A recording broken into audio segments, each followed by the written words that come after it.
Ada yang bilang materi pembinaan tenaga kerja bangunan tingkat 2 itu panjang, jadi maka dari itu saya coba untuk rangkum.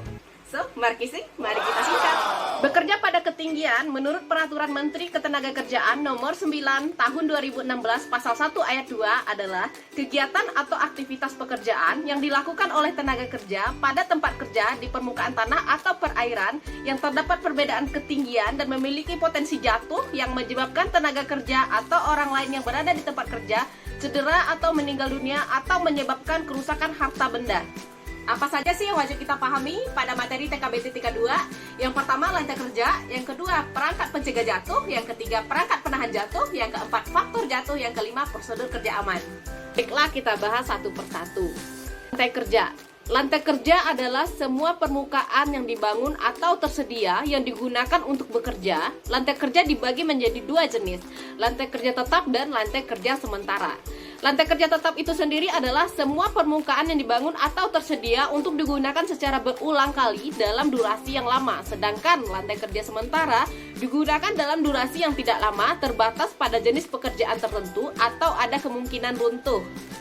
Dan pastikan kedua jenis lantai kerja tersebut sudah mempunyai standar keselamatan dalam pemakaiannya. Kita masuk ke perangkat pencegah jatuh. Perangkat pencegah jatuh adalah rangkaian peralatan untuk mencegah tenaga kerja jatuh dari ketinggian.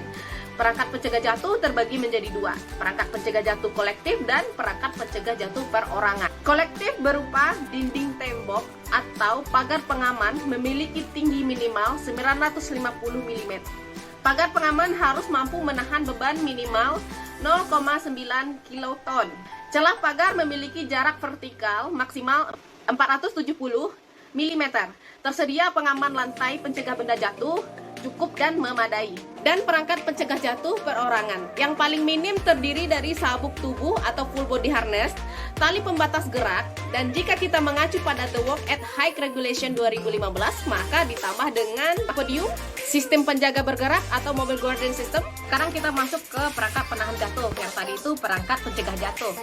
Perangkat penahan jatuh kolektif adalah rangkaian peralatan untuk mengurangi dampak jatuh tenaga kerja secara kolektif, yaitu berupa jala atau bantalan yang dipasang pada arah jatuh serta harus memenuhi persyaratan antara lain dipasang secara aman ke semua angkur yang diperlukan dan mampu menahan beban minimal 15 kiloton dan tidak mencederai tenaga kerja yang terjatuh. Kita masuk kepada faktor jatuh. Faktor jatuh merupakan sebuah nilai yang digunakan untuk mengevaluasi bahaya pada kondisi tertentu saat tenaga kerja jatuh. Ada faktor jatuh 0, ada faktor jatuh 1, 2, dan 3. Baiklah, kita akan bahas faktor jatuh. Faktor jatuh 0. Angkur yang digunakan untuk mengkaitkan tali penghubung antara angkur dan sabuk tubuh berada di atas tenaga kerja. Jarak jatuh menjadi pendek sehingga dampak kekuatan hentak yang akan diterima akan rendah. Faktor jatuh 1, angkur yang digunakan untuk mengkaitkan tali penghubung berada sejajar dengan titik jatuh pada sabuk tubuh tenaga kerja. Dalam hal ini, titik jatuh pada sabuk tubuh berada di dada atau di punggung. Faktor jatuh 2, angkur yang digunakan untuk mengkaitkan tali penghubung berada di bawah atau di posisi kaki tenaga kerja. Dalam situasi seperti ini, jika memungkinkan, penggunaan faktor jatuh 2 dihindari karena dampak dari hentakan yang akan diterima tenaga kerja akan besar sehingga risiko cedera dapat terjadi. Faktor jatuh 3. Faktor jatuh 3 dapat terjadi jika jarak jatuh melebihi daripada panjang tali penghubung antara angkur dan sabuk tubuh. Dampak dari hentakan yang akan diterima tenaga kerja akan sangat besar, maka jangan masuk pada situasi faktor jatuh 3. Risiko kematian sangat mungkin terjadi dan perlu diingat bahwa seluruh peralatan penahan jatuh hanya dilakukan tes pada faktor jatuh 2. Sebagai informasi bahwa batas maksimal tubuh manusia dapat menerima dampak kekuatan hentakan adalah sebesar 6 kN atau kira-kira sebesar 600 kilo untuk berat badan antara 80 sampai 100 kilo dan 4 kN untuk berat badan antara 50 sampai 80 kilo. Jika dampak kekuatan hentakan yang diterima oleh tubuh melebihi nilai tersebut, maka kemungkinan terjadinya cedera terhadap tubuh tenaga kerja sangat besar.